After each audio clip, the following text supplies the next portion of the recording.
नमस्कार. आज आहे माझं किचनमध्ये एंट्री बंद. तर एक दिवस असं किचनमध्ये एंट्री बंद झाला तर आपल्याला इतकं खुश होतं. तर मुलांना वाटत होते की मम्मीला काही करून द्यायचं. सगळ्यांची सुट्टी असते पण मम्मीला नसतं. तर पोटाला तर सुट्टी नाही असते. तर काय करायचं, पोटासाठी काहीतरी करायलाच पाहिजे. तर त्यांनीच विचार केलेलं मस्तपैकी एक व्हेजिटेबल पुलाव करून घेऊया. तर दोघे मुलं मिळून मस्तपैकी व्हेजिटेबल कट करून घेतले आणि व्हेजिटेबल पुलाव करून घेतले. त्यांनी मला रेसिपी पण विचारली नाही, फक्त त्यांच्या विचारानं त्यांच्या मनाला जे आवडतं ते सगळं व्हेजिटेबल सगळे घालून घेतले आणि छान मस्त 1-2 अडीच वाट्या तांदूळ घालून घेतले. मग पाणी घालून छान मस्त असं 1-2 शिट्या मारून आपली पुलाव तयार झाले. मग सोबतच त्यांनी मट्टा पण करून घेतले आणि सलाड पण करून घेतले.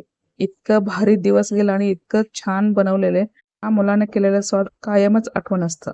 पूर्ण व्हिडिओ पण लवकरच येईल. साहेबांच्या हाताचं काय मिळते की नाही ते माहीत नाही. मुलांच्या हाताने केलेले करून खाल्ले. आवडलं तर लाईक करा, सबस्क्राईब करा.